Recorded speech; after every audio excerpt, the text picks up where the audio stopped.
Sube mi presentación, ¿sí? No, admite mi presentación para que ya cuando entremos al live ya estemos.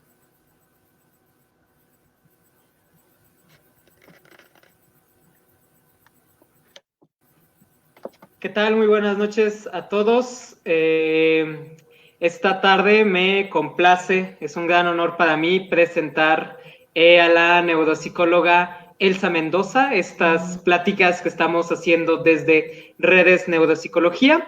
Y el tema de esta tarde vamos a hablar, bueno, más bien la neuropsicóloga Elsa nos va a hacer favor de platicarnos un poquito acerca de traumatismo craneoencefálico. Elsa, muy buenas noches.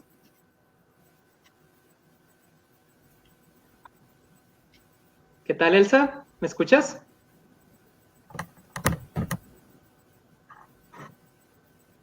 Hola, hola. Elsa. Hola. Me parece que estamos teniendo algunos problemas técnicos. Buenas noches, Elsa. Qué gusto ¿sí verte y que, pues, un honor escucharte. Sí, te escuchamos bien, te escuchamos bien. Sí. Hola, ¿me escuchó? Creo que estamos teniendo un poquito de problemas técnicos. ¿Te escuchas bien? ¿Te escuchas bien, Elsa? Bien? Confirmo que te escuchas bien. ¿Sí te escuchas bien?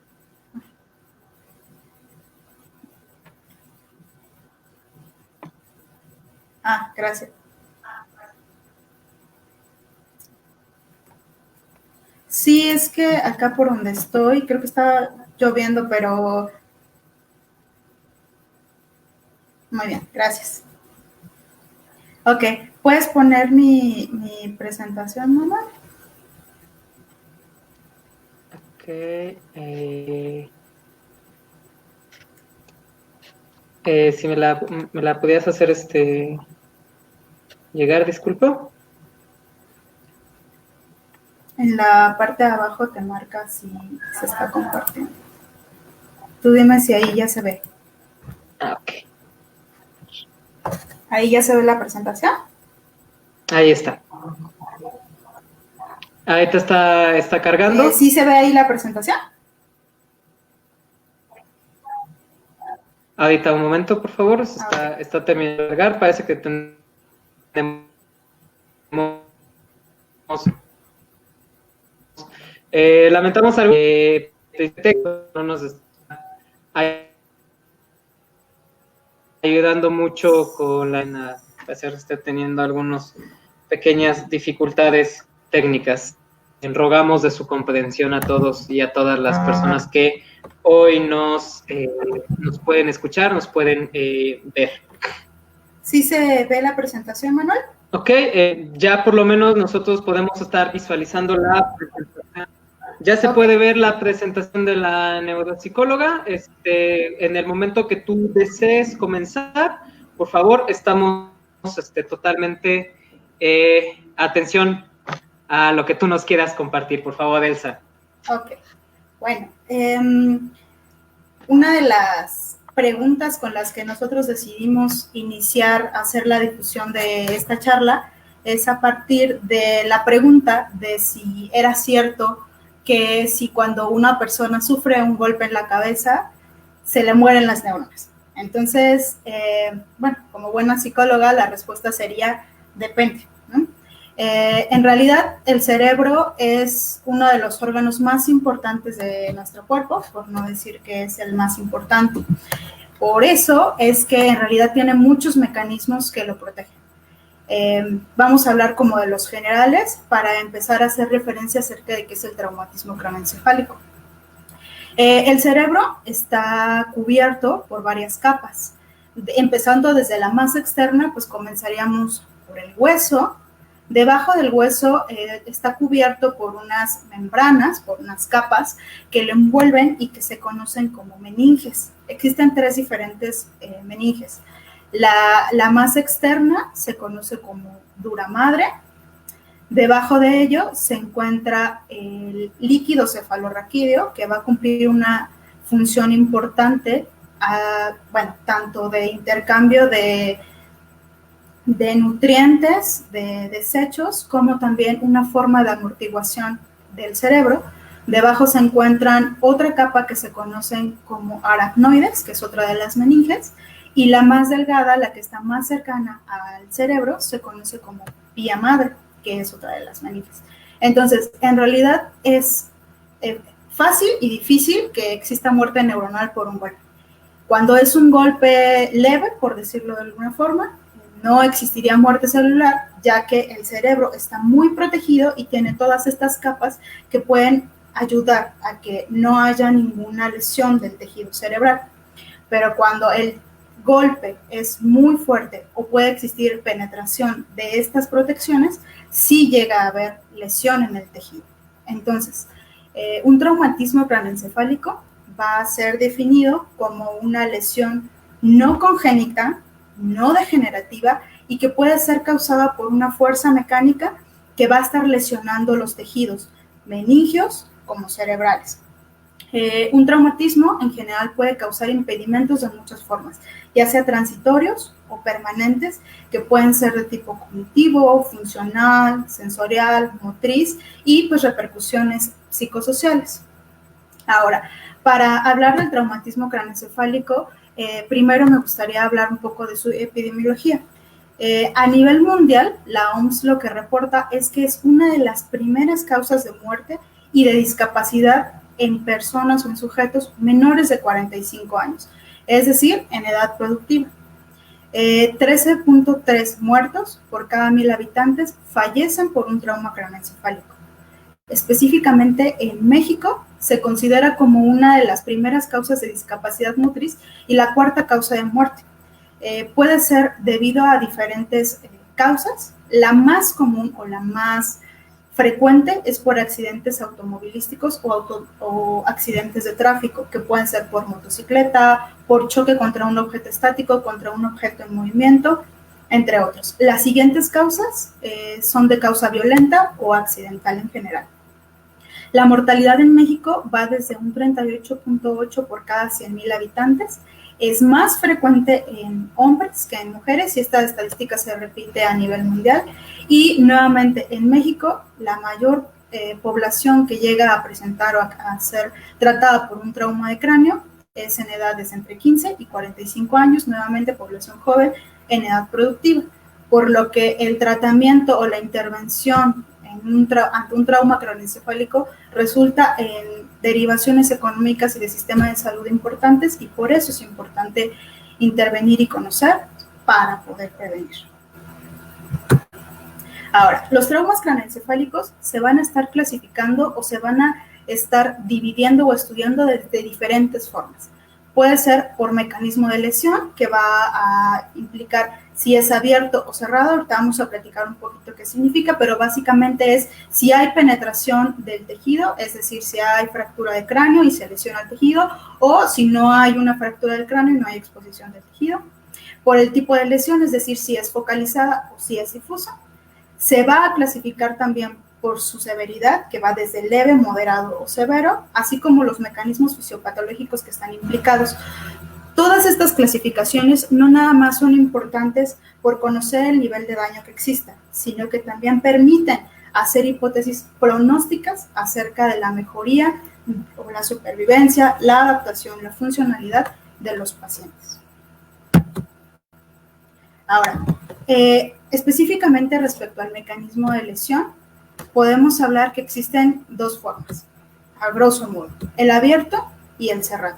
En el caso de un traumatismo craneoencefálico de tipo abierto, es en donde existe una penetración de un objeto externo contra el cráneo. Esto puede ser por una bala, puede ser por que haya una caída y que el cráneo haya impactado contra algo, o como en el clásico caso de Phineas Gage, que atraviesa una vara metálica el cráneo.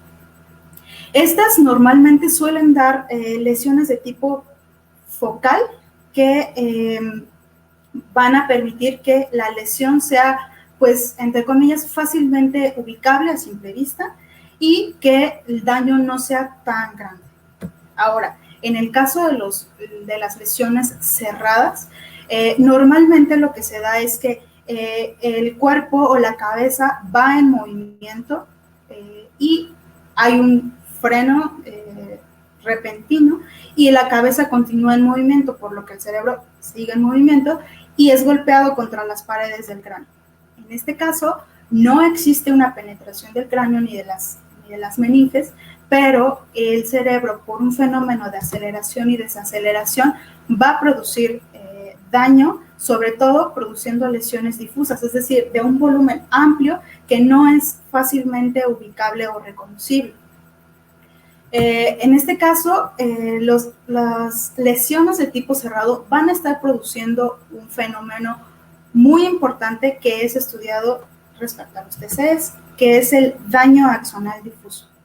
El daño axonal difuso básicamente es aquel fenómeno que sucede cuando las fibras del cerebro, esto es los axones de las células o los conjuntos de axones, se van a ver estirados, deformados o rotos por este movimiento de aceleración y desaceleración, o que produce un tipo de mecanismo que se conoce de golpe y contragolpe por el rebote del cerebro dentro del cráneo.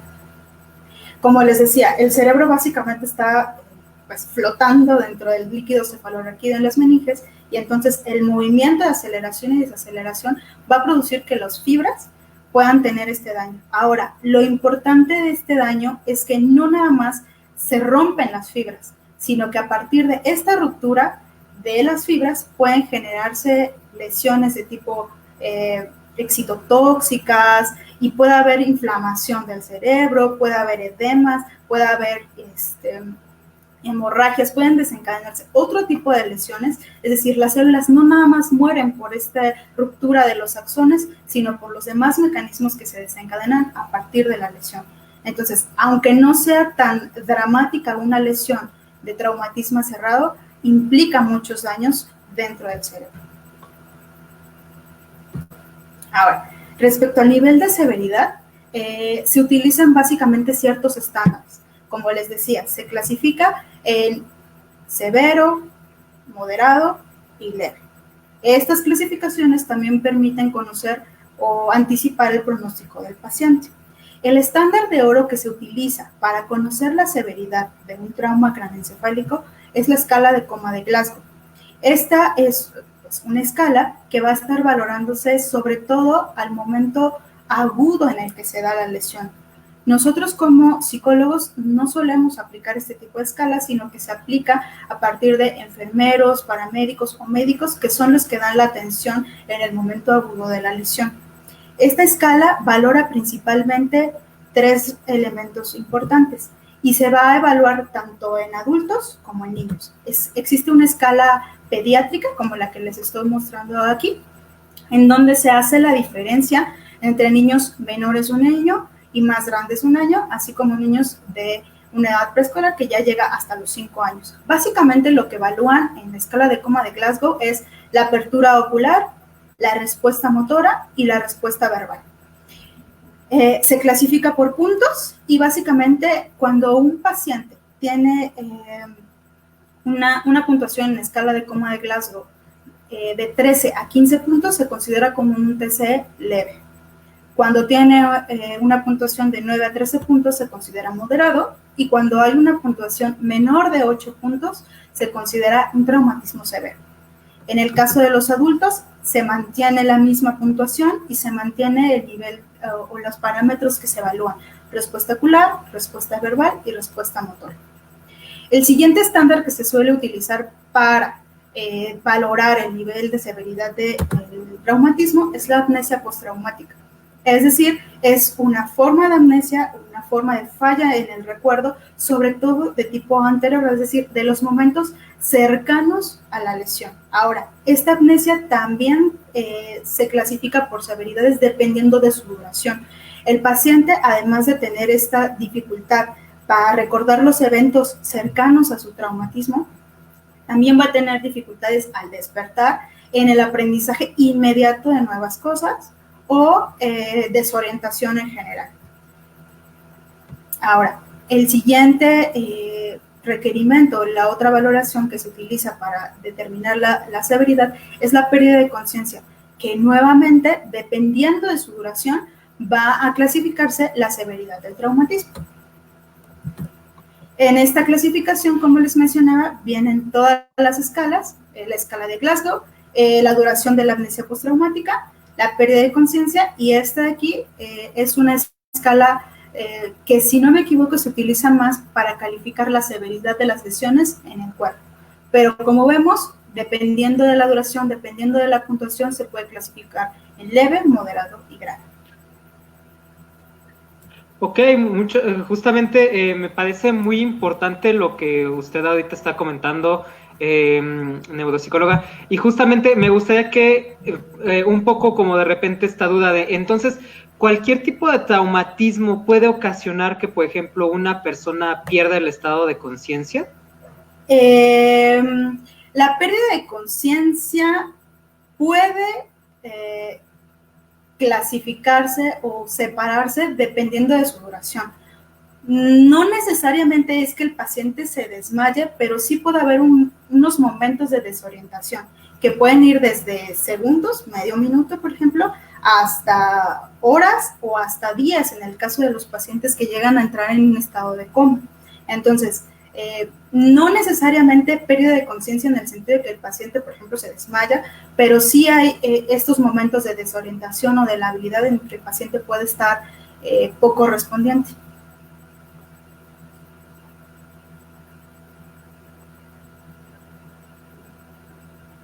¿Hay alguna otra duda, Melo? No, si gustas, continuamos. Muchas gracias, Elsa. Vale, pues. Bueno, continuando con otras formas de clasificar o de estudiar el traumatismo craneoencefálico, se habla acerca de tipos de daño. Básicamente se hablan de lesiones primarias, de lesiones secundarias y de lesiones tardías. Las lesiones primarias se refieren básicamente a las lesiones que son directamente resultado de la lesión, que puede ir desde la fractura, desde la ruptura de vasos sanguíneos cuando se lesiona o se perfora el tejido, o, por ejemplo, una contusión intracraneal.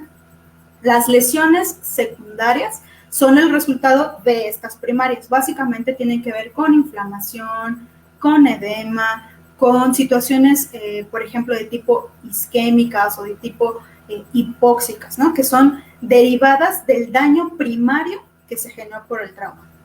Existen otro tipo de lesiones que son neuroquímicas, que esas básicamente tienen que ver con un fenómeno que es resultado de cascadas químicas que se dan en el cerebro por la muerte celular, que tiene que ver con, por ejemplo, excitocitotoxicidad, que tiene que ver cuando básicamente las neuronas se rompe la membrana de las neuronas, se liberan sus neurotransmisores y entre ellos se libera una liberación masiva de calcio, una liberación masiva, por ejemplo, particularmente de glutamato, que va a estar produciendo muerte celular en el tejido circundante.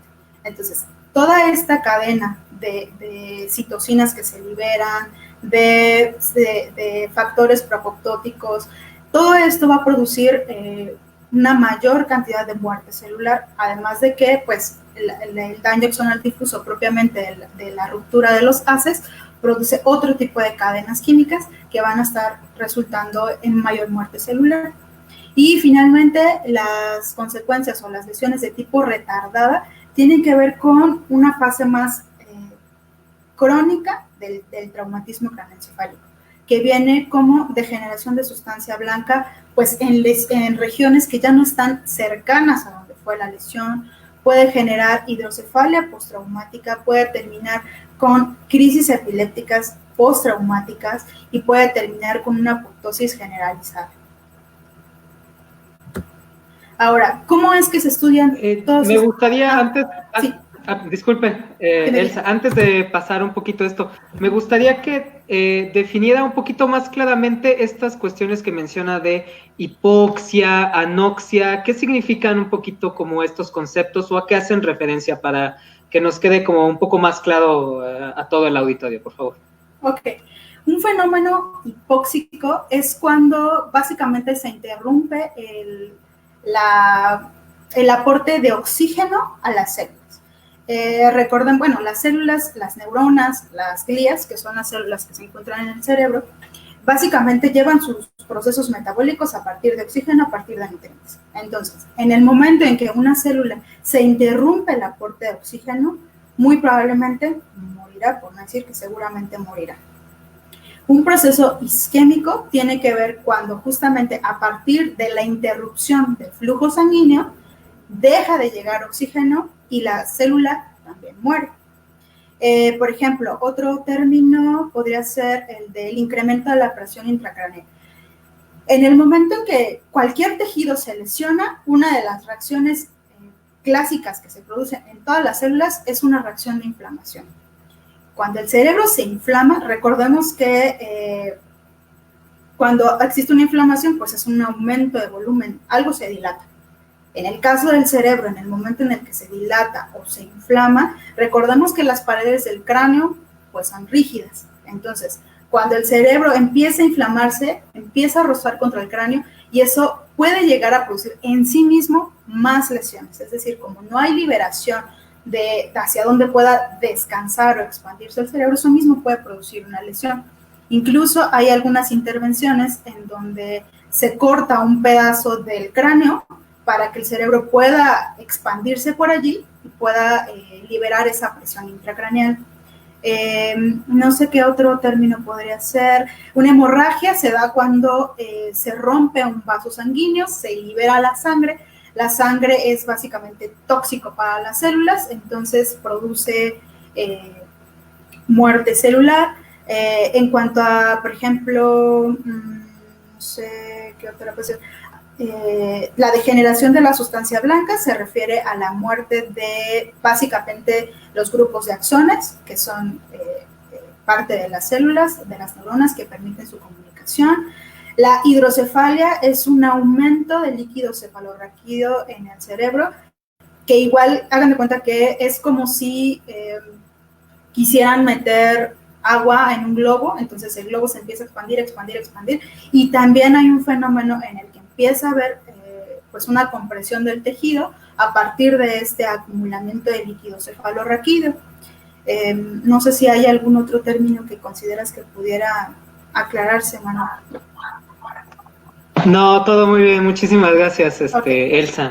Podemos continuar. Muy bien, entonces, ¿cómo es que se estudia o se analiza el traumatismo craneoencefálico en sí mismo?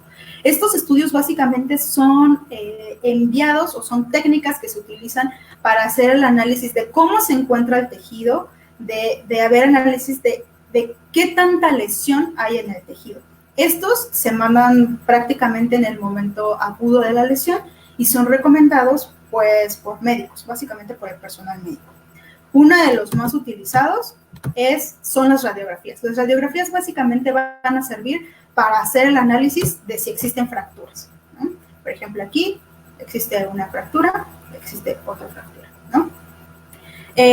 Otra de los estudios que se pueden enviar a hacer son los electroencefalogramas. El electroencefalograma, digamos que sus funciones más importantes por las cuales se envían, uno es por la el nivel de respuesta, que puede tener la corteza en general. Lo que se suele encontrar ante un traumatismo craneoencefálico es una generalización de ondas de baja frecuencia en la corteza cerebral. Esa es una, para encontrar el nivel de respuesta del cerebro. Y la segunda razón por la que se puede mandar a hacer un electro es para checar si hay actividad paroxística derivada del traumatismo craneoencefálico, que puede ser un signo pronóstico de que pueda existir epilepsia postraumática. El siguiente estudio que se puede mandar a hacer es una resonancia magnética. En este caso es una resonancia magnética simple y que va a estar permitiendo ver anatómicamente, estructuralmente, cómo se encuentra el tejido.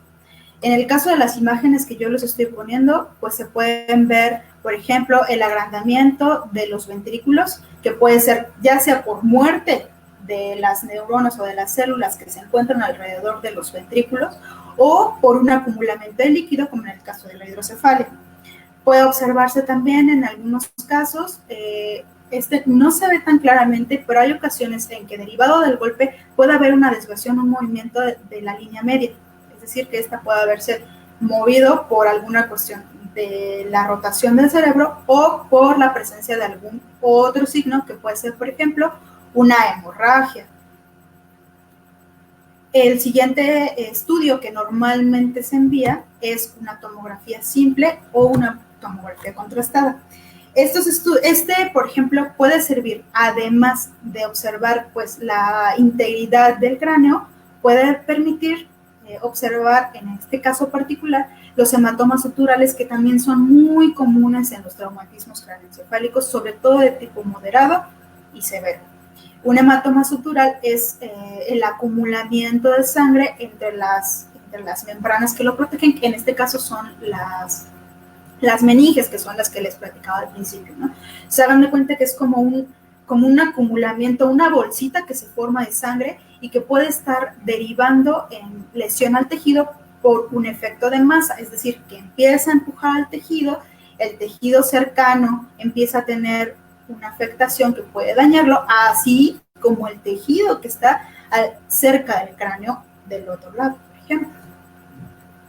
Estos son básicamente los que se utilizan y, como les decía, son enviados o recomendados más por el equipo médico que por ejemplo, en este caso nosotros como psicólogos, pero nos ayudan en el momento de hacer el análisis del caso del paciente. Ahora, existen otras variables que son propiamente ligadas al individuo, que incluyen la edad, el sexo, el nivel educativo, entre otras. Por ejemplo, se han hecho muchos estudios en donde se ha descrito, particularmente, por ejemplo, el principio de Kennard, en donde habla que puede haber una mejor recuperación de una lesión en un cerebro joven que en un cerebro pues, más maduro. Y esto sí se ha corroborado, sobre todo en cuanto al nivel de adaptación o de recuperación de la funcionalidad del paciente, es decir, existe una mayor recuperación en pacientes jóvenes en comparación con adultos más grandes, y esto sí se ha descrito en la literatura. Respecto al sexo, como ya les había mencionado, la literatura menciona que hay una mayor incidencia en hombres que en mujeres, y se menciona que la recuperación puede estar mejor o puede verse más potenciada en el caso de las mujeres que en los hombres. Se han planteado dos hipótesis grandes, una que tiene que ver con las diferencias en la lateralización de las habilidades y otra en la progesterona como un factor protector en el caso de la lesión. En el nivel educativo, pues bueno, hay vasta literatura que menciona en donde un paciente que tiene mayores recursos cognitivos, educativos, tiene mayor pronóstico de recuperarse o de mejorar de su lesión en comparación con un paciente que tiene menos recursos. Existen otras variables que tienen que ver, por ejemplo, con el nivel premórbido, con la historia de enfermedades propia del paciente, es decir, si era un paciente que ya ha sufrido traumatismos previamente, si es un paciente que tiene enfermedades o comorbilidades asociadas, etc. Pero básicamente esas son las que más se han estudiado. Ahora, esto es como las generalidades ante el traumatismo craneoencefálico, sobre todo cuando se habla de adultos, pero también existe traumatismo craneoencefálico estudiado en niños. Específicamente, yo quise platicarles acerca de un síndrome que se conoce como el síndrome del niño sacudido. Este tipo de síndrome es un cuadro que ya está súper descrito, que ya está bien identificado, que ya existen diagnósticos diferenciales, que básicamente son realizados por el equipo médico, específicamente por los pediatras. En este caso, se considera como un cuadro derivado de violencia infantil, básicamente. Lo que se ha descrito es que es un trauma craneal no accidental, obviamente hasta que se hacen las investigaciones y se puede identificar si fue por negligencia o si fue por una causa pues, propositiva de causarle daño al niño. Los datos que les estoy presentando aquí son del Instituto de Pediatría. La incidencia está entre el 17 y el 24%, y dentro de las consecuencias que se pueden dar por un cuadro del síndrome del niño sacudido, existen muchas, sobre todo porque es importante hablar de esto, porque, pues bueno, en realidad los bebés tienen más frágil, al no ser un cuerpo maduro, tienen las cervicales mucho más inmaduras. Entonces, normalmente el peso de la cabeza sostenido por cervicales que no están maduras hacen más fácil que el movimiento de la cabeza sea más brusco. Recordemos nuevamente, puede tratarse de un traumatismo craneoencefálico cerrado en donde existe un movimiento de golpe y contragolpe que muy fácilmente puede romper las fibras del cerebro del pequeño. Existe otro fenómeno en donde además por este movimiento puede darse una compresión de los haces de fibras de los nervios que llevan la información del cerebro hacia el resto del cuerpo y que suben la información del cuerpo hacia el cerebro.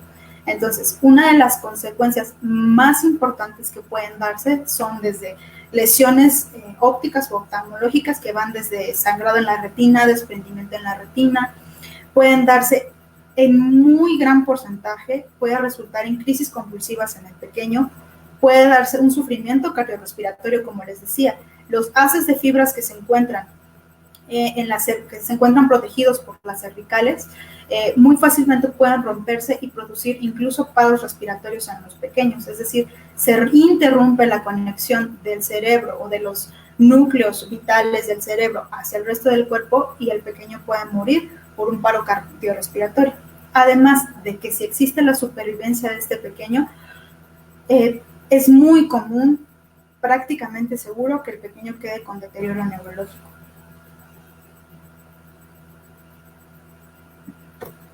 Pequeña pregunta, en este sentido, ¿qué tan comunes son las fracturas en niños pequeños por casos de TCE? Porque tengo entendido que sus cráneos son un poco más blandos, ¿no? ¿No es así? Por la falta todavía de maduración. No sé si son realmente muy comunes o no es tan común la presencia de fracturas. No sé si usted recuerde algo, porque me parecía que sus cráneos son un poco más blandos, ¿no? Sí, de hecho, el síndrome del niño sacudido suele diagnosticarse en mayor medida en pequeños menores de 5 años. Son muy comunes en niños, por ejemplo, de 3 años o incluso lactantes. Sí, lo que tú mencionabas es que cuando un bebé nace, el cráneo es de cierta forma blando y no está completamente sellado o soldado. Es decir, existen pequeñas aberturas que van a tener algunas funciones. Una va a permitir que cuando el niño vaya creciendo, el cráneo pueda ir creciendo en conjunto con su tejido cerebral y entonces ya cuando se llega a cierta edad, el cráneo va sellando y ya el cerebro no se ve comprimido contra el cráneo. Y la segunda, principalmente, es que cuando el bebé está saliendo por el canal vaginal, pues permita la salida de la cabeza del pequeño. Entonces, las fracturas no son necesariamente tan comunes, es decir, suele presentarse más TCEs de tipo cerrados, pero como les mencionaba, el hecho de que no haya una fractura no significa que el daño sea importante al tejido cerebral del pequeño. Ok, muchas gracias.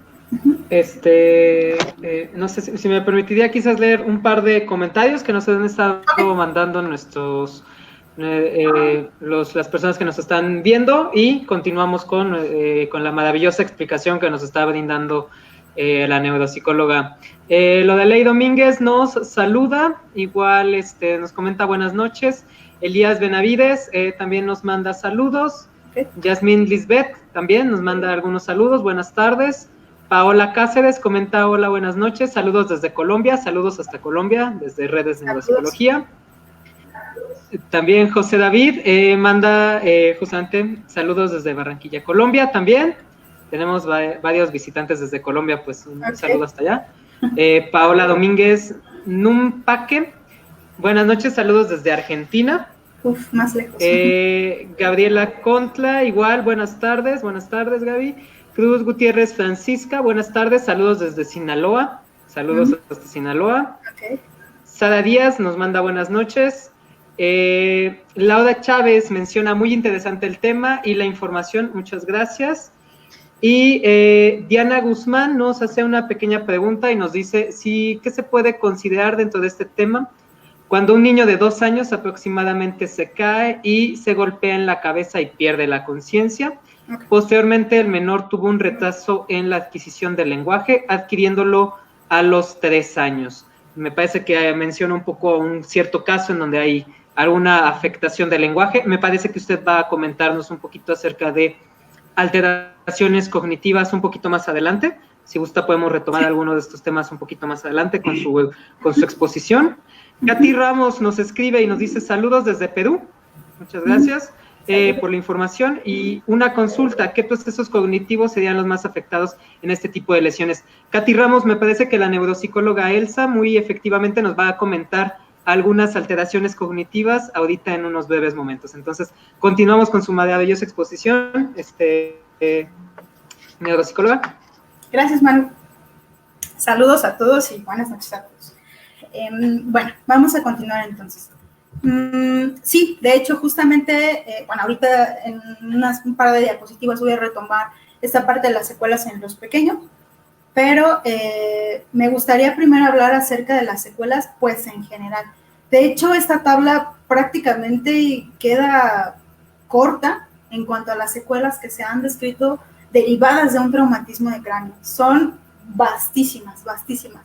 Como les decía, no solamente se trata de la lesión directa hacia el tejido, porque de hecho, pensando que a lo mejor fue un accidente automovilístico, no solamente se lesiona el cerebro, ¿no? Sino que se pueden llegar a lesionar otros muchos sistemas biológicos que puede ir desde fracturas en costillas, en piernas, en húmero, que pueden implicar en sí mismos segmentación de nervios, que puede haber paros respiratorios porque a lo mejor los pulmones, un pulmón colapsó o a lo mejor se llenó de líquido o a lo mejor hubo una penetración del hígado o de un riñón. No, son muchísimas, muchísimas las secuelas que se describen derivadas de un trauma. Específicamente yo les voy a hablar de las que están derivadas de las secuelas a nivel sistema nervioso central, específicamente en el cerebro, porque también hay nivel glandular. Bueno, en esta tabla que yo quise como poner las más comunes, las dividí entre problemas cognitivos, problemas emocionales o con consecuencias psicosociales, problemas conductuales y alteraciones físicas como en general, que en realidad todas van pues ligadas unas con otras de acuerdo a lo que se menciona en la literatura. Dentro de los problemas cognitivos más comunes, lo que más se reporta en la literatura son problemas de memoria, de atención y de funcionamiento ejecutivo, acompañados por una condición general de disminución en la velocidad de procesamiento, un enlentecimiento general, tanto para hablar como para procesar y en algunos casos incluso para realizar movimientos. Existen otros derivados que pueden ser desde dificultades de planeación, de organización, de tomas de decisiones, en sistemas sensoriales específicos, en procesamiento espacial, en cuestiones específicas, por ejemplo, de relaciones sociales, de teoría de la mente, etc. Respecto a los problemas emocionales y psicosociales, lo que más se reporta son cuadros de depresión, de ansiedad y en algunos casos de trastorno por estrés postraumático. Derivado de ello pueden haber casos de enojo, de miedo, de cuadros de psicosis en algunos casos, pues cuestiones de duelo, de baja autoestima, de falta de confianza, que pueden ser resultado o consecuencia desde cuestiones psicológicos propiamente, como de cuestiones biológicos. Dentro de los problemas conductuales, los más clásicos se van a enmarcar en desinhibición, pobre autocontrol y en general arranques o arrebatos temperamentales, que estos particularmente pueden causar muchas dificultades en la calidad de vida del paciente por las dificultades en sus relaciones sociales, ya sea con la pareja, con los hijos o en su adaptación, por ejemplo, en el regreso al trabajo. Dentro de las alteraciones físicas, que también son súper frecuentes en la literatura, se encuentra fatiga, no nada más por una cuestión psicológica, sino también por cuestiones biológicas, dolor, que puede referirse tanto a dolor corporal como a dolor neuropático. Por ejemplo, en casos de miembro fantasma, cefaleas que son súper comunes y que son importantes de hacerles el seguimiento, problemas de sueño que pueden derivarse tanto de cuestiones emocionales como propiamente de lesiones a nivel de tallo cerebral, problemas motrices, problemas de tipo mareos, vómitos, problemas ortopédicos, etc. Como les decía, esta tabla prácticamente no alcanza a abarcar todas las secuelas, pero les quise poner pues las más representativas. ¿Qué hay respecto al TCE infantil, ¿no? ¿Qué sucede? Como mencionaban en el comentario, ¿no? Las secuelas en un trauma de tipo infantil también pueden ser muy vastas. Hay una diferencia importante por la madurez del sistema. Es decir, mientras que en un adulto es un cerebro considerado como un cerebro maduro, en donde ya hubo la adquisición, obviamente dependiendo del caso, pero ya hubo adquisición de varias habilidades. El adulto ya sabe leer, ya sabe escribir, ya adquirió lenguaje, ya adquirió habilidades de socialización, etcétera, etcétera, etcétera. En el caso de un cerebro en desarrollo, como en el caso de los niños, la diferencia es en la adquisición o en el desarrollo de estas habilidades. En general, también se observa un enlentecimiento para el procesamiento de la información. Se encuentran déficits de atención focalizada, se encuentran en muy gran porcentaje dificultades para la adquisición y para el desarrollo de las habilidades del lenguaje, se encuentran en un gran porcentaje dificultades psicomotrices y pues suena difícil, pero todo esto es en el caso de que el pequeño sobreviva. Como les decía, por ejemplo, considerando un síndrome del niño sacudido, en donde la mortalidad es muy alta, es decir, el pequeño con muy altas probabilidades puede morir por las secuelas del golpe y si sobrevive puede quedar con muchas secuelas, que pueden ir desde dificultades sensoriales, es decir, para ver, porque puede haber incluso un desprendimiento de retina, puede haber dificultades auditivas, porque por la hemorragia puede llegar a haber se llena el canal auditivo de sangre, etcétera, o puede haber ruptura de los huesecillos, puede haber dificultades de tipo motriz que pueden incluir desde una parálisis por ruptura de los haces de fibras, como por cuestiones de control motriz a nivel cortical. Entonces, sí, en general, las secuelas de un traumatismo infantil son bastante dramáticas. Ahora. Ok, muchísimas gracias, neuropsicóloga. Hay un par de preguntas, si gusta justamente que estamos retomando algunas de estas lesiones. Voy a leer algunos de los comentarios que justamente están yendo como en este tenor, ¿no? Un poquito retomando el comentario de Diana Guzmán, entonces esta parte acerca de del lenguaje, ¿no? De la adquisición del lenguaje. Sí. Un poquito quizás si nos puede hablar de recuperación del lenguaje, de una de las características. Katy Ramos, saludos desde Perú, igual ya nos está mencionando entonces los aspectos cognitivos que se pueden ver afectados. María Mecha Silva nos manda saludos igual desde Colombia y nos hace una pregunta muy interesante que habla acerca de las fístulas causadas por el TCE. Me parece que entenderíamos por fístulas estas alteraciones vasculares, microvasculares que pudiéramos estar encontrando en casos de TCE. Si gustara usted comentar algo un poquito más, ahondar un poquito más en cuestiones de cómo se puede llegar a afectar sistema vascular, pues por cuestiones de traumatismo craneoencefálico. Paola Piñón también nos pregunta acerca un poco si puede ahondar un poquito del tema acerca de los arrebatos conductuales o cambios conductuales derivados a TCE, ¿no? Un poquito algunas preguntas acerca de este sentido. Ok.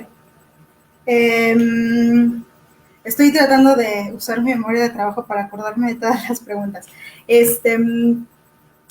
Sí, de hecho, por ejemplo, en cuanto al lenguaje, es una de las dificultades más comúnmente presentadas en los pequeños que tienen secuelas por un trauma craneoencefálico, además de por el golpe, también porque alto porcentaje de los pequeños derivan en un cuadro de epilepsia. Y la epilepsia en sí misma también produce pues daño al tejido y también produce secuelas cognitivas. Entonces, si ya tenemos un cuadro de golpe o de trauma craneoencefálico y le sumamos otras comorbilidades, en este caso como la epilepsia, pues digo, la suma de estas dos formas de lesión o de afectación hacia el tejido pueden potenciar las dificultades. Una de las recomendaciones, obviamente, es iniciar de la forma más temprana la intervención con estos pequeños.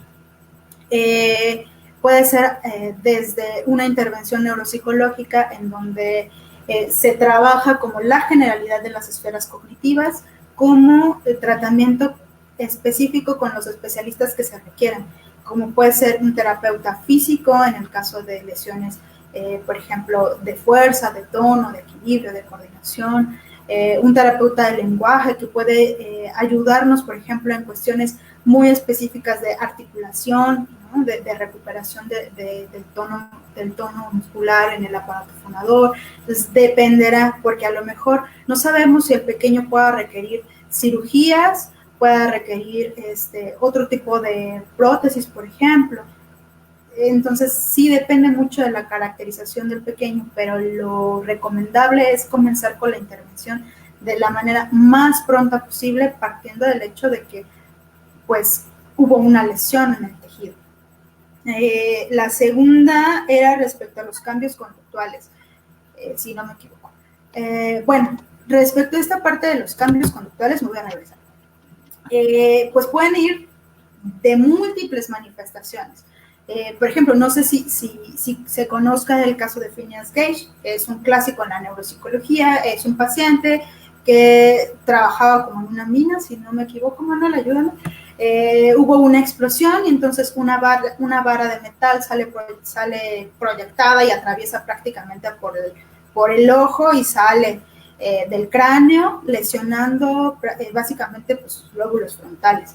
Y entonces este tipo de cambios se observó muy fácilmente en el caso de Phineas Gage, porque fue un paciente que empezó con conductas desinhibidas, es decir, que puede ser un paciente que a lo mejor previamente no era tendiente a tener un lenguaje soez o a decir groserías y ahora lo es. Es un paciente que a lo mejor ahora no tiene, digamos, filtro con las cuestiones que habla, o es un paciente que a lo mejor en un momento puede estar realizando una actividad y tiene lo que se podría denominar una muy baja tolerancia a la frustración, y entonces tiene arrebatos en los que se enoja o en los que puede llegar a ser violento. Es un paciente que a lo mejor no se da cuenta que sus conductas están siendo impertinentes. Ese tipo de cambios conductuales son los que se suelen ver de una manera en los pacientes. Por el otro lado, también podemos tener los pacientes que tienen cuadros, por ejemplo, que se denominan de apatía, en donde tienen dificultades o que no muestran como esta motivación para la iniciación de actividades o para la realización de actividades. No, la apatía ya está descrita como un síntoma por un daño o una afectación frontal, no nada más por una cuestión psicológica, sino que sí tiene una base biológica, específicamente la apatía, ¿no? Entonces podemos tener al paciente que está aplanado, al paciente que no quiere realizar actividad, que no se siente motivado, y por otro lado tenemos al paciente que no logra tener el control de su conducta, ¿no? Ese es el tipo de cambios conductuales que se llega a observar muy comúnmente en los pacientes con trauma craneoencefálico, que puede ser asociado a lesiones propiamente orbitofrontales o ventromediales, o en relación, por ejemplo, con los circuitos límbicos que tienen que ver, por ejemplo, con amígdala. Entonces, eso es como lo que se observa. Hay algunos pacientes que pueden manifestarse con conducta infantil, que se conoce como puerilidad, por ejemplo. Entonces, depende de la lesión, de la localización, ¿no? Si fue en el hemisferio derecho, si fue en el hemisferio izquierdo, si fue más cortical, etcétera, etcétera, etcétera. Pero eso es como el tipo de conductas que se observan. Y la última pregunta, si no me equivoco, tenía que ver con el sistema vascular. Sí, de hecho, como yo les mencionaba, la sangre en sí misma es tóxica para las células. Entonces, cuando existe, por ejemplo, un hematoma, una penetración del tejido, pues en sí mismo ya está lesionando, por ejemplo, vasos sanguíneos. Recordemos, bueno, les comento que, por ejemplo, las meninges están ampliamente vascularizadas. Entonces, la ruptura de estos vasos sanguíneos puede estar produciendo tanto, dependiendo de qué sea lo que se interrumpa, puede ser un vaso sanguíneo grande que pueda estar interrumpiendo, que pueda estar regando la sangre en áreas grandes de tejido, pues digamos que localizadas, como puede haber fractura o ruptura de vasos pequeños, lo que puede estar derivando en microinfartos que se localizan en varias regiones del tejido. No sé si más o menos por allí va la pregunta o yo me desvío, Manuel. No, justamente me parece que sí, pues un poco de lo que, como muy bien mencionas, esta parte de afectación microvascular, ¿no? Incluso también, retomando un poquito lo que nos llegaste a explicar acerca de cuestiones de hipoxia y de anoxia, pues estos procesos también se van sumando, ¿no? Se van sumando sí. alteraciones vasculares, se afecta incluso de manera, puede ser muy global, ¿no? El aporte sanguíneo cerebral, o puede ser, como tú muy bien mencionas, en pequeños vasos o alteraciones microvasculares también, si no mal recuerdo yo, también hay liberación de sustancias proinflamatorias y diferentes tipos de caspasas y demás, que estos también generan, si no yo mal recuerdo, y si no tú nos puedes comentar también un poquito esto, que puede generar o modificar la permeabilidad de la barrera hematoencefálica, afectando también en general el equilibrio interno cerebral, ¿no? Si no mal recuerdo, hay mecanismos que se han podido describir de los efectos inflamatorios, de edema, etcétera, ¿no? De liberación de radicales libres, etcétera, ¿no? Como también un poquito sí. retomar algunos de estos elementos, ¿no? Que tú ya nos has algunos mencionado un poquito. Sí, sí, totalmente. Uh-huh. Sí, entonces puede pasar de ser a lo mejor una lesión focal, ¿no? Por un trauma abierto, por decirlo así, a ser algo un poco más generalizado por estos pequeños microinfartos o ruptura de pequeños vasos sanguíneos en múltiples regiones. Sí, totalmente de acuerdo, Manu. Un poquito dentro de estas mismas preguntas, Erika Salarich, espero estarlo leyendo correctamente, nos pregunta si se puede recuperar al 100% el lenguaje en una persona adulta después de sufrir un trauma craneoencefálico. Y Paola Piñón, un poco una pregunta un poquito enlazable en este sentido, que si se puede perder lo aprendido en un adulto, en el sentido de que, pues, como secuela de TCE, si pueden haber afectaciones, entendería yo, de memoria, de cuestiones que ya hayan sido adquiridas a lo largo de la vida, y si pueden haber algún tipo de afectación a nivel en el caso tanto de adultos como de niños, ¿no? Un poquito que ya lo habíamos comentado, usted ya lo había comentado. Sí, pues en el caso de niños, pues se puede hablar muy poquito de perder algo adquirido, en tanto que es un cerebro en desarrollo que está justamente adquiriendo las habilidades. Entonces, más adelante, adelantando, mejor dicho, vamos a hablar, por ejemplo, de cuestiones de rehabilitación. En el caso de los pequeños, se habla más de habilitación, en tanto que se le empiezan a promover, a potenciar, a entrenar estas habilidades que se espera que adquiera, a diferencia de un adulto en donde se habla de rehabilitar o de reenseñar estas cuestiones que pudo haberse visto afectadas, pero que se pueden pues mejorar o potenciar. Entonces, la primera pregunta era sobre la recuperación del lenguaje. Bueno, voy a seguir con la presentación y ahorita ya entro un poco a esta parte de la rehabilitación.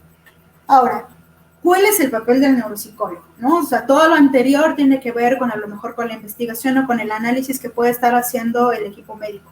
Pero cuando llegan con nosotros, ¿qué es lo que nosotros hacemos? Como les mencionaba, dado que el análisis o el estudio del efecto de un TCE sobre un paciente depende de múltiples factores, su localización, el tipo de lesión, las características del individuo que ya les mencioné. Pues bueno, en realidad lo que se hace es una exploración amplia del estado actual del paciente. Como les decía, lo importante, o bueno, una de las recomendaciones que se pone en la literatura es que mientras más pronta sea la intervención, pues se piensa o se considera que va a haber un mejor pronóstico, ¿no? Entonces yo aquí les puse pues algunos ejemplos de lo que se puede explorar y la manera en que se puede explorar. A nivel general cognitivo, pues se pueden utilizar pruebas de tamizaje, como pueden ser el Mini-Mental, el MoCA, el Neuropsy, o baterías un poco más grandes o más amplias, como pueden incluir las escalas de inteligencia Wechsler. Y ya a partir de ahí se hacen valoraciones específicas dependiendo de lo que nosotros queremos buscar, que pueden ser desde motricidad, que implicaría fuerza, tono, la fluidez, es el paso fluido de un movimiento a otro, dominancia, qué tan preservadas o afectadas está la realización de praxias ideomotorias, de praxias ideacionales, de gestos. Desde el punto de vista de atención, pues se evalúan en las diferentes modalidades. Recordemos que desde la neuropsicología existen muchos modelos que intentan explicar la manera en que funcionan pues estas habilidades, y entonces se explora cada una de ellas, o bueno, digamos que en las generalidades lo más que se pueda se explora, ¿no? Desde alerta, sostenimiento atencional, desde detección, desde atención dividida, etc. Entonces, a partir de eso se aplican diferentes formas de tareas. Respecto al lenguaje, funciona igual, se pueden aplicar tareas o baterías amplias que nos permiten conformar un perfil específico, como puede ser con el Boston, como puede ser con el PIAN, como pueden ser tareas específicas que pueden ser dirigidas, por ejemplo, a la integridad de la lectura, de la escritura, o cuestiones específicas de recuperación semántica, de denominación, de recuperación fonológica, etc. Otra de las esferas que se suele evaluar son las habilidades de procesamiento espacial en general. El procesamiento espacial no solamente se limita a cuestiones visuales, entonces se puede hacer desde cuestiones egocéntricas, es decir, referentes al propio cuerpo, puede ser reconocimiento derecha-izquierda a partir de habilidades gráficas como una figura de Rey, como una figura, habilidades constructivas como cubos, como rompecabezas, etc. La memoria también se evalúa en sus diferentes modalidades y en sus diferentes etapas, que puede ser desde tareas para recuperación, para almacenamiento, para codificación, en qué modalidad, etc. Respecto al funcionamiento ejecutivo, también se dividen o se pueden utilizar varias baterías, o se pueden utilizar tareas específicas dependiendo de lo que nosotros queramos explorar.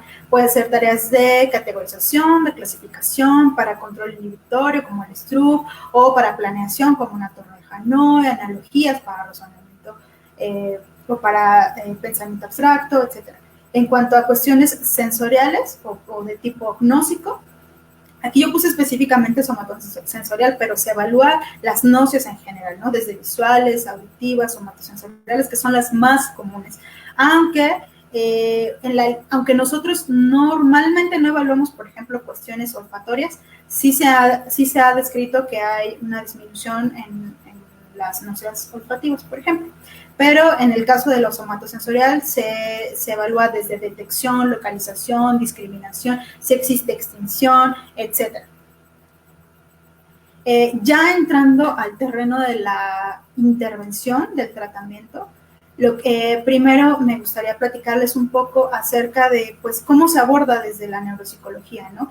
Existen 3 mecanismos básicos que se enuncian en la literatura, que son los mecanismos de restauración, en donde se trabaja directamente sobre la función que se dañó. Esto normalmente se utiliza, por ejemplo, en pequeños, en donde si se va a promover, por ejemplo, cuestiones de psicomotricidad, se trabaja directamente sobre psicomotricidad. O se va rodeando, pero se hace un mayor énfasis, por ejemplo, en cuestiones de psicomotricidad. En el caso de la compensación, lo que se hace es echar mano de las habilidades que están preservadas para de otra forma o por otras vías, como decimos en neuropsicología, promover la recuperación funcional de lo que se dañó o lo que se alteró. Y en el caso de la sustitución, de una u otra forma, estos mecanismos se utilizan dependiendo del estado de el estado cognitivo del paciente y el estado de la función particularmente. Mientras más perdida o alterada o desintegrada esta función o esta habilidad, se van a echar mano de más mecanismos o de mecanismos más compensatorios o más sustitutivos. En este caso, la sustitución habla acerca de utilizar otras herramientas que puedan apoyar al paciente a mejorar su funcionamiento. Específicamente, cuando se habla de un daño cerebral, por ejemplo, nosotros hemos dado charlas que van desde cuestiones de desarrollo normal o de organización cerebral normal, como en el caso, por ejemplo, de la inteligencia, y del otro extremo, por ejemplo, en la pérdida de neurodegenerativa de la actividad. Pero este caso, que es una de las oportunidades de trabajo más grandes de aportaciones de los neuropsicólogos, que es en el daño cerebral, se habla de rehabilitación. Desde las definiciones de la OMS, la rehabilitación y la habilitación van a ser procesos que permiten a los pacientes o a las personas con discapacidad alcanzar o mantener un nivel óptimo de desempeño físico, sensorial, intelectual, psicológico, social, laboral, etc. Y va a incluir un amplio abanico de actividades, es decir, la rehabilitación no es competencia única y exclusiva de los neuropsicólogos. Incluye un equipo amplio que puede estar dando actividades o, pues sí, estrategias o terapias de rehabilitación. Específicamente, la rehabilitación neuropsicológica va a estar enfocada en que este equipo de trabajo de salud esté enfocada en mejorar o aliviar los déficits cognitivos resultados de una lesión en el cerebro. ¿Vale? Aquí específicamente, en esta definición se habla de lesión en el cerebro. Sus propósitos, básicamente en la rehabilitación, es mejorar o aumentar el nivel de bienestar del paciente, la reducción del impacto o de las dificultades que puedan estar produciendo estas lesiones en su vida cotidiana, así como ayudarlos a recuperar su funcionalidad en su vida diaria lo más posible. Específicamente, cuando hablan, bueno, yo les voy a hablar de la rehabilitación de las 3 formas más de funcionamiento cognitivo más afectadas que se reportan en la literatura, que eran la atención, la memoria y el funcionamiento ejecutivo. ¿Hay algo que quieras mencionar, Manuel? Antes de que empiece con esto. Justamente leer quizás brevemente algunos, justamente como algunos comentarios, y Fernanda Basmet nos pregunta si estos juegos mecánicos, ¿no? Donde de repente hay demasiado movimiento de la cabeza, pudiera llegar a generar algún caso de traumatismo craneoencefálico. Y también estoy viendo algunos otros comentarios. José Valderas nos pregunta acerca de qué actividades podemos aplicar para las secuelas de TCE infantil. Me parece que justamente ahorita es de lo que tú vas a abordar, algunas actividades que se pueden estar realizando tanto en TCE infantil como en el adulto, ¿no? Víctor Hugo Zúñiga Mata nos comenta, nos manda saludos y nos dice, posterior al trauma se comienza a detectar síntomas o trastornos específicamente conductuales. Me parece que es una de las cosas que ya habíamos estado como un poquito mencionando. Tú muy bien nos habías como comentado acerca de, pues, que hay algunos casos, ¿no?, en donde las secuelas pueden ser muy inmediatas o pueden también retardarse la aparición de estos síntomas. Y una pregunta que quizás esta sí pudiéramos ya de una vez abordarla un poquito. José Valderas nos pregunta, ¿cuál es la diferencia entre la praxia ideomotora y la ideacional, que fue algunos de los elementos que tú mencionaste ahorita que pues estaban dentro de las evaluaciones que se realiza en el caso de las secuelas por TCE? No sé si nos pudieras comentar un poquito a grandes rasgos a qué hace referencia la praxia ideomotora y la ideacional. Y ya posteriormente podríamos continuar con esta parte que tú nos vas a comentar acerca de procesos de rehabilitación, intervención, etcétera. Bueno, en general se hace esa diferenciación entre las formas de praxias o de los gestos simbólicos, por ejemplo, dependiendo de pues, lo que quieres observar. Es decir, una praxia ideomotora tiene que ver con el movimiento, propiamente. Es decir, ¿qué secuencia de movimientos tienes que realizar para llevar a cabo una acción? Mientras que en la ideacional tiene que ver con, no sé cómo nombrarlo, pues con la idea del movimiento, por decirlo así. Por ejemplo, yo te puedo decir las prácticas, por ejemplo, del estilo, cómo te abotonas, ¿no? Entonces, el paciente en cuestiones ideomotoras tendría dificultades en el posicionamiento, por ejemplo, de las manos para realizar ese movimiento, pero no significa que no sepa cómo se realiza esa acción. No sé si logro dar como la diferencia. Una tiene que ver con la idea del proceso para realizar esa acción, que es la ideacional, y la otra tiene que ver propiamente con la motricidad, con el movimiento. Por ejemplo, si quieres sacar un corcho, que es como una de las formas en que se evalúa, el paciente tendría que tener la idea de que a lo mejor la mano se abre, se direcciona, se cierra, se gira y que tenga la posibilidad de realizar ese movimiento de manera fluida y de manera secuenciada. A diferencia de que a lo mejor el paciente crea que una botella, un corcho, se saca haciendo esto, por ejemplo, ¿no? Esa sería como la diferencia a grandes rasgos entre una praxia ideomotora y una praxia ideacional, que tiene que ver con el movimiento per se y con la idea de cómo se realiza o cómo se usa un objeto que se manipula, por ejemplo. No sé si más o menos quedó clara o tú quieres aportar algo, Manuel. Sí, sí, un poco como tú bien lo mencionas, esta parte ideomotora tiene que ver con el movimiento en sí, el esquema motor puede verse afectado, mientras que el ideacional, como muy bien señalas, es como todo este plan motor, esta secuencia de movimientos es lo que se ve afectado, aunque el elemento motor individual se encuentre preservado, ¿no? Un poco como lo que tú muy bien mencionabas. Si gustas, pues continuamos con la parte esta que nos estabas comentando acerca de rehabilitación y retomar un poquito esta parte que nos preguntaba Erika Saladich, si había la posibilidad de una recuperación al 100% de alguna de las funciones, en particular del lenguaje, pero continuamos, ¿no?, con esta parte rehabilitatoria. Okay.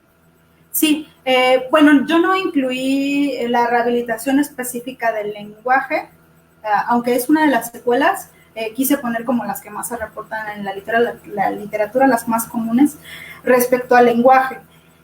Depende de la extensión de la lesión, depende de las variables del individuo, depende de la prontitud en el que se dé la intervención, depende del tipo bueno, en el caso de que hay una lesión en cuestiones o en esferas o factores del lenguaje, pues se considera una fascia. Entonces, dependiendo de la forma de fascia, puede ser la recuperación. Sí hay posibilidad o sí hay pronóstico de que el paciente recupere cierta funcionalidad del lenguaje, sí existe, pero depende de todas estas cuestiones, ¿no? O sea, si es una fascia diferente, si es una fascia de tipo más comprensiva, depende incluso de la edad del paciente, como les mencionaba, de sus recursos cognitivos, de la prontitud de la intervención, depende de muchas cosas. Sí hay posibilidad de pronóstico de recuperación, pero pensar en el 100% tendría que ser una lesión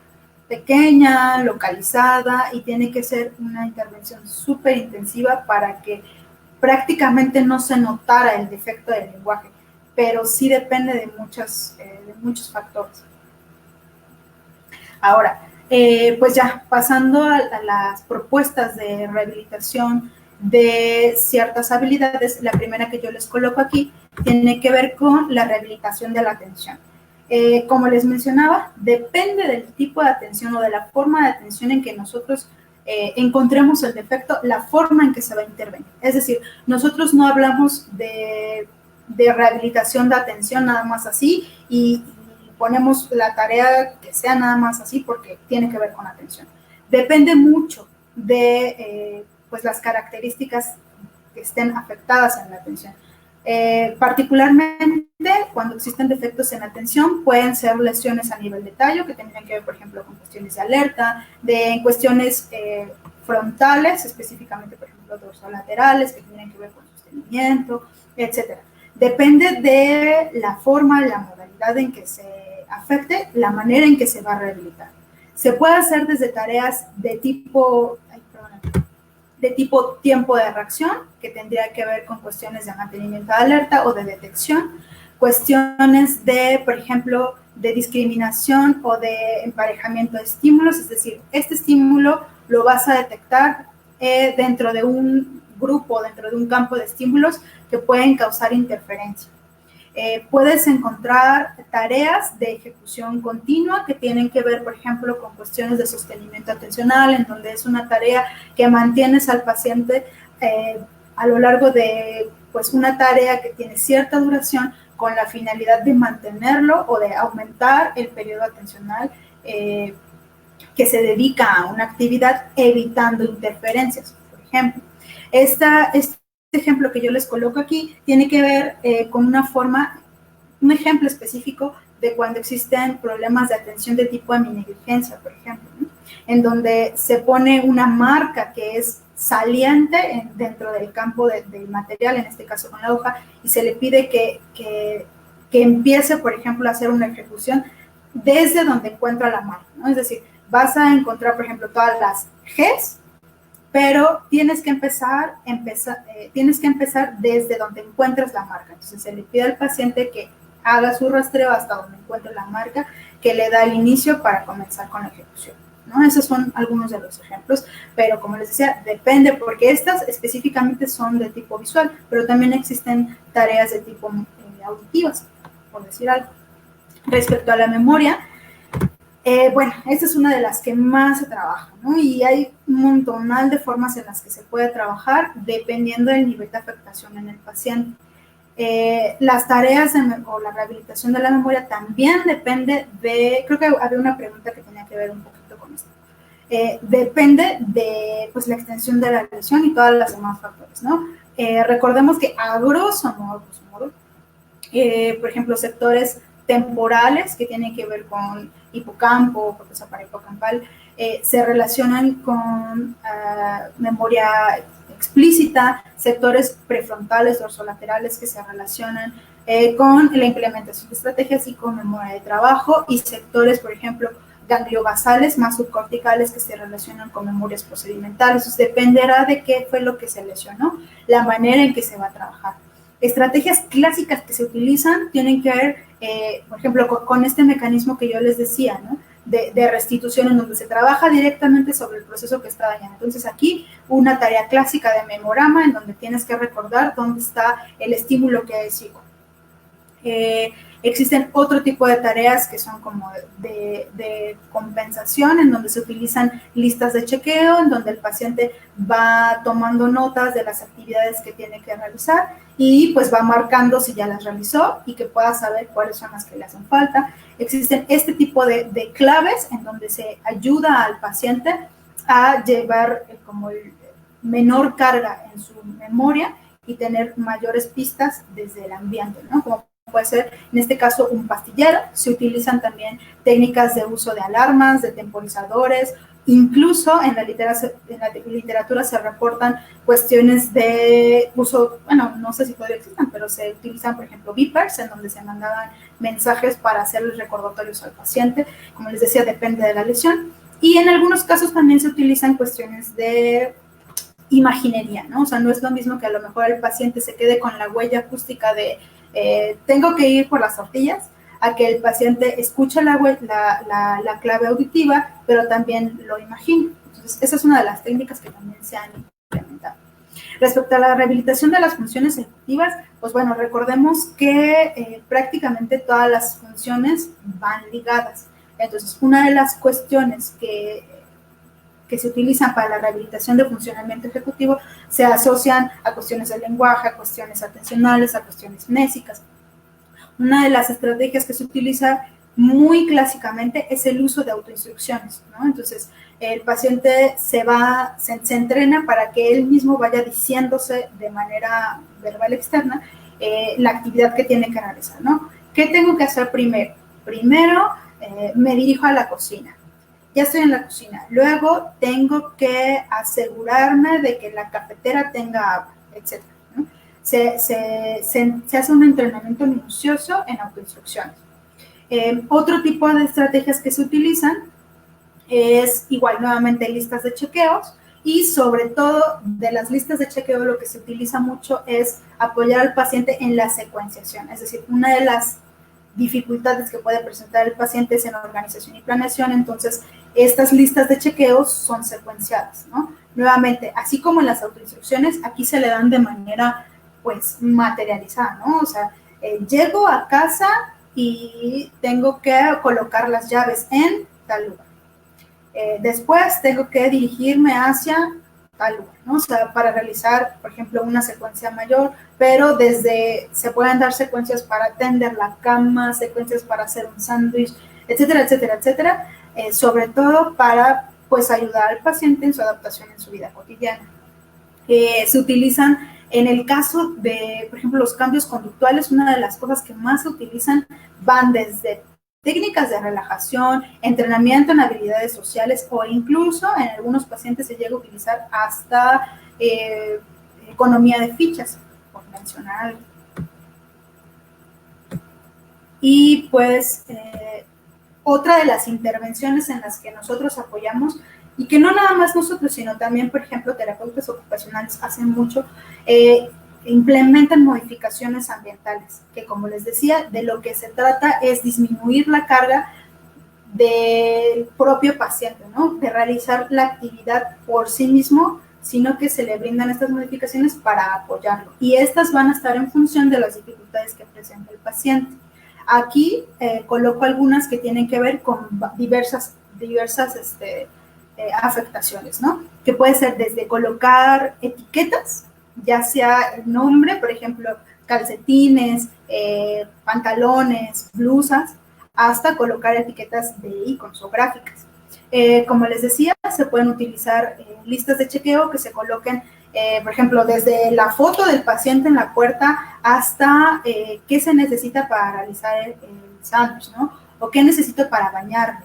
Otro tipo de imágenes que se utilizan, por ejemplo, ¿no? para recordar qué es lo que tengo que tener, asegurarme de tener todos estos objetos antes de salir de casa.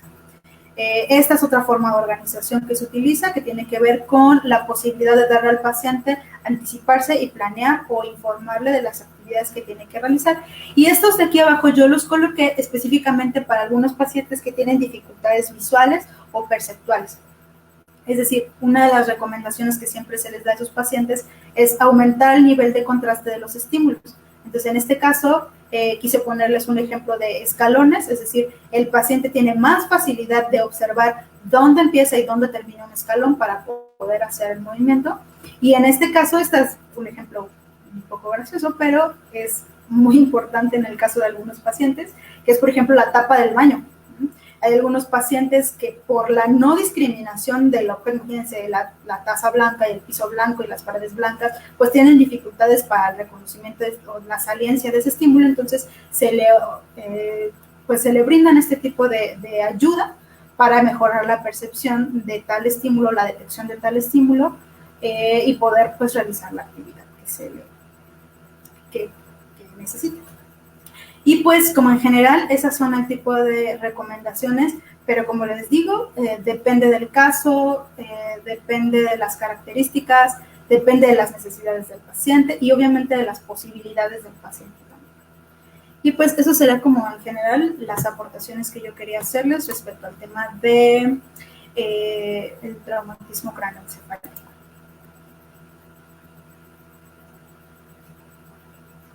Pues una exposición sumamente muy completa, muy específica. Me parece que ha sido una explicación muy bien detallada, muy puntual. Muchísimas gracias. Solamente un poquito, Fernanda Basmet nos recuerda su pregunta acerca de la posibilidad quizás de una situación o algún tipo de lesión debida a a estos juegos mecánicos, estos juegos en donde pues de repente hay como mucho movimiento en la cadera, no sé si también puede haber algún tipo de lesión quizás a nivel de cervicales, ¿no? Si nos pudiera como mencionar un poquito en este sentido, qué se sabe o qué pudiéramos suponer. Sí, de hecho, bueno, ese tipo de... Sí. Uh-huh.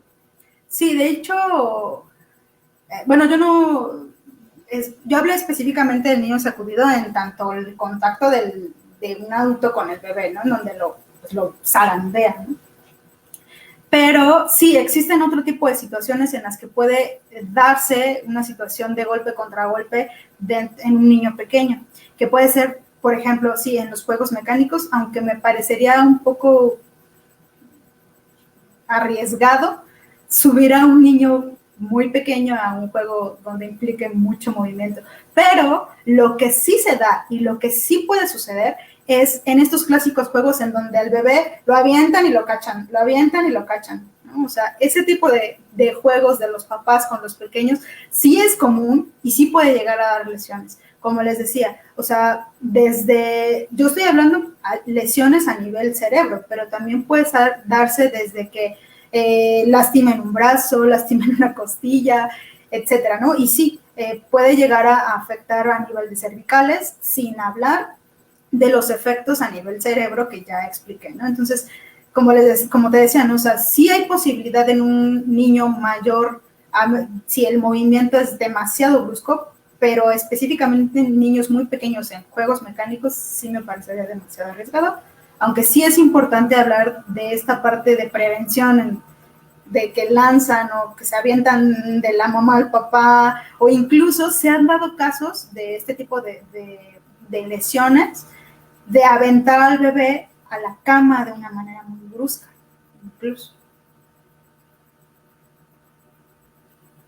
Pues, ok, muchas gracias. Magu Ramírez nos pregunta si se puede rehabilitar o recuperar la parte de olfato y gusto. Me parece que son algunas alteraciones que llegan a ocurrir sobre todo en TC de base de cráneo, si no mal recuerdo, y pues no sé si hay algún tipo también de evaluación, intervención en casos de hiposmia, no afectaciones de gusto y de olfato.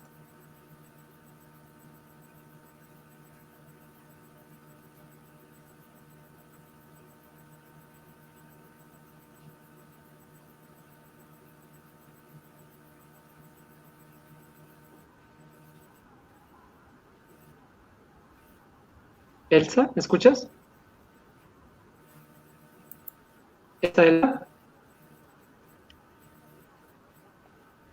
Elsa, ¿me escuchas? Creo que tenemos un pequeño fallo en la comunicación. Elsa, ¿nos escuchas? Ok.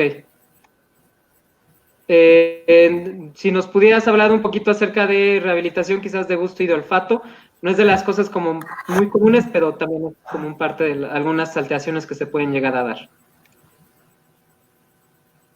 Sí, sí son más comunes, o bueno, se han reportado más las afectaciones de tipo hiposmia o anosmia, como decías, afectación olfativa, y del gusto, pues sobre todo asociados, ¿no? Olfato y gusto. Sí existen evaluaciones, si no me equivoco, existe una prueba, sí te escucho.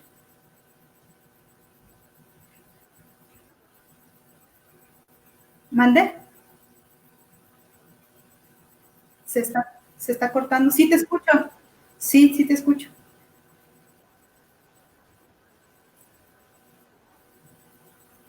Sí te escucho. Sí.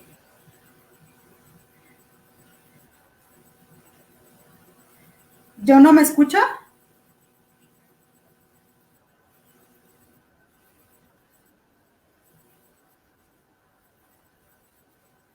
Uh-huh.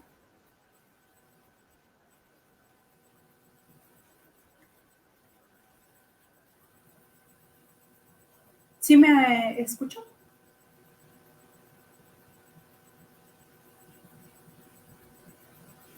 ¿Sí me escuchó?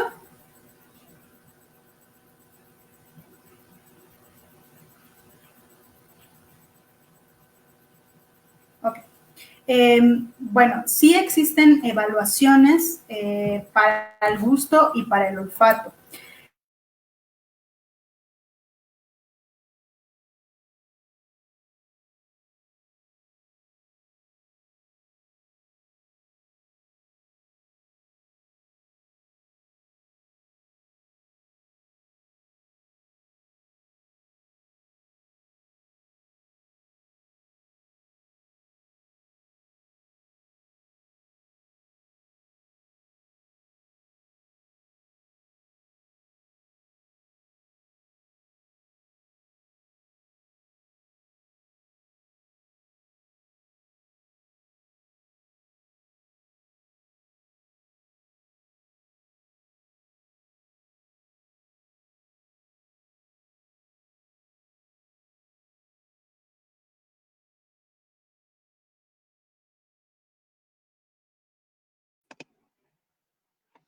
Me parece que estamos teniendo algunos problemas técnicos. Lamentamos mucho el inconveniente. Vamos a esperar unos pequeños minutos a ver si podemos reconectarnos con la neuropsicóloga Elsa para dar respuesta a estas preguntas acerca de cuestiones de hiposmia y de anosmia. No, vamos a lo de ley, si nos permites, por favor, unos minutos a todos. Me parece que perdimos la comunicación con Elsa. Me parece que lamentablemente debido a algunas cuestiones climatológicas pudimos estar teniendo algunas ligeras dificultades de comunicación. Si nos permiten esperar unos breves minutos, vamos a ver si existe la posibilidad de que Elsa se reconecte con nosotros. Agradecemos desde Redes Neuropsicología, agradecemos a todos sus amables comentarios, las preguntas que nos están haciendo llegar. En cualquier caso, ¿no? Si llegara a haber cualquier otra pregunta, cualquier otra situación que se necesite, evidentemente pueden contactar a la neuropsicóloga Elsa desde nuestra página de Redes Neuropsicología y ella estará encantada de poderle brindar atención a cualquier comentario, cualquier caso, cualquier situación que sea relevante para cualquiera de ustedes. Leo igual algunos comentarios. Paola Daniela nos dice muy buena presentación y muchas gracias. Yasmín Lisbeth nos dice excelente presentación, muchas gracias Lisbeth. Lo de Ley Domínguez nos dice igual, muy buena presentación, muchas gracias. Laura Chávez, gracias a la ponente y a Redes Neuropsicología Clínica, muchísimas gracias. Yasmín Lisbeth, las diapositivas son propiedad un poco por parte de nuestros ponentes, no sabría decírtelo. Aprovecho un poquito este espacio, ya que nos está quedando casi al final de nuestra transmisión, para comentarles que en breve desde Redes Neuropsicología estamos preparando una serie de cursos en línea tocando diferentes temas que hemos estado ya mencionando a lo largo de nuestras transmisiones en vivo, como son cuestiones de epilepsia, trastornos del desarrollo, cuestiones de TDAH, cuestiones de psicofarmacología. Se van a hablar también cuestiones de diferentes tipos de demencia, de afectaciones en trastornos del desarrollo, etcétera, ¿no? Entonces, les ruego a todas las personas que nos pueden ver y que nos hacen el favor de seguirnos en estas pequeñas pláticas que hemos estado realizando. Les ruego que por favor se mantengan al pendiente de nuestras redes sociales, en donde estaremos en breve publicando toda la información acerca de nuestros futuros cursos que vamos a estar poniendo a disposición de todos ustedes con el fin de ahondar un poco más en diferentes temas que nos han venido generando interés en todos ustedes. No sé si realmente desconozco si la neuropsicóloga tenga la posibilidad un poco de regresar con nosotros. Ok, entonces vamos, me parece que ya está en un momento más regresando, si pudiéramos esperar unos minutos más. Voy a seguir leyendo aquí algunos comentarios. Pavel Maravilla, Best Team Ever. Muchas gracias, Pavel. Gran gran amigo de tanto de Elsa como mío, ¿no? Muchas gracias, Pavel. Esperamos contar también en algún momento si por aquí pues pudiéramos escuchar una plática tuya, experto en epilepsia.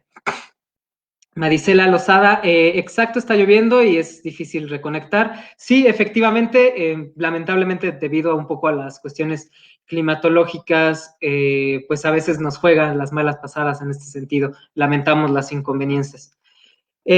A Sandra Guillén nos comenta, muchas gracias, buena presentación. Muchas gracias, Sandra, por tus comentarios.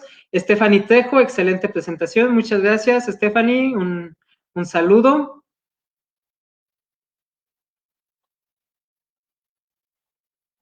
Ok, la neuropsicóloga comenta que tuvo fallas en el internet. Evidentemente, le digo, a veces estas situaciones llegan a ocurrir. Lamentamos mucho los inconvenientes. Sin embargo, bueno, pues la presentación de nueva cuenta, pues va a estar, la grabación acerca de esta pequeña charla se va a mantener subida a nuestro Facebook. Lo vamos a estar posteando también en nuestras diferentes redes sociales. También les comento que acabamos de abrir un canal de YouTube en donde también nos pueden seguir, en donde también estaremos subiendo diferentes materiales y contenidos, así como un Twitter, ¿no? También nos pueden buscar en Twitter como Redes Neuropsicología y pues para que entonces estén al pendiente de todas nuestras redes sociales. Me parece que logramos reconectar con la neuropsicóloga Elsa, te vimos brevemente, no sé si ya logras recuperarte. ¿Sí me escuchas? Sí, ya te escuchamos, ya. Ah, perdóname, se fue el internet, mi casa está lloviendo muy fuerte y tuve un fallo. Espero ya no vuelva a suceder. Me parece, si tú quisieras darnos quizás algunos comentarios ¿Sí finales, ¿no? Ya vimos, sí, ya estábamos llegando un poquito como al final de la transmisión. No sé si quisieras darnos como algún tipo de... Sí, de hecho, sí, si quieres ya nada más sí.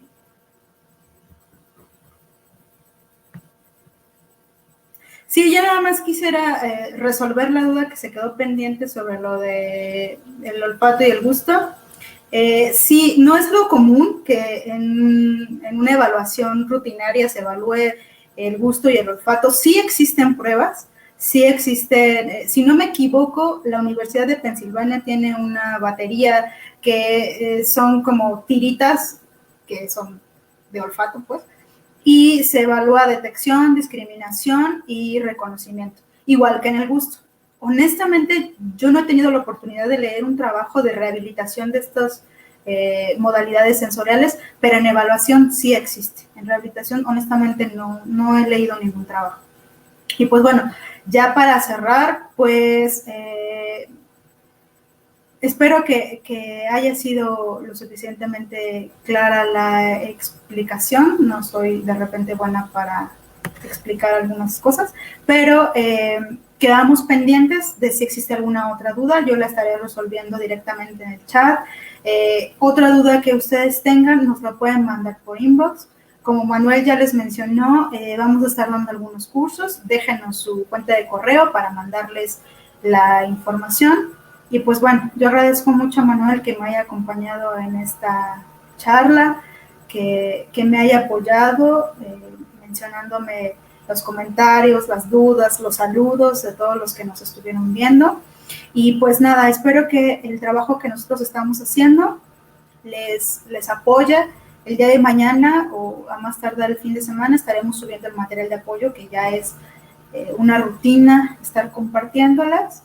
Y ojalá que se sigan suscribiendo a nuestras redes para que podamos seguir compartiendo conocimiento y sigamos apoyándolos en sus consultas.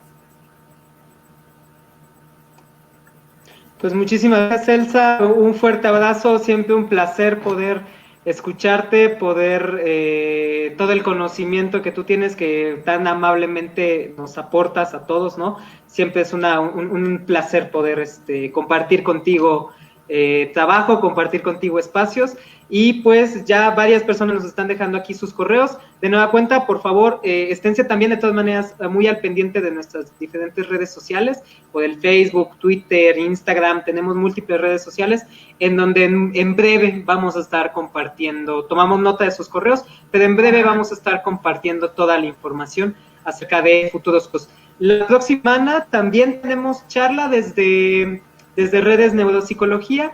Me parece que va a tener que ver con temas de neuropsiquiatría, entonces estén de todas maneras al pendiente que en muy breve estaremos subiendo más información. Elsa, muy buenas tardes a todos, muchísimas gracias por su presencia esta tarde.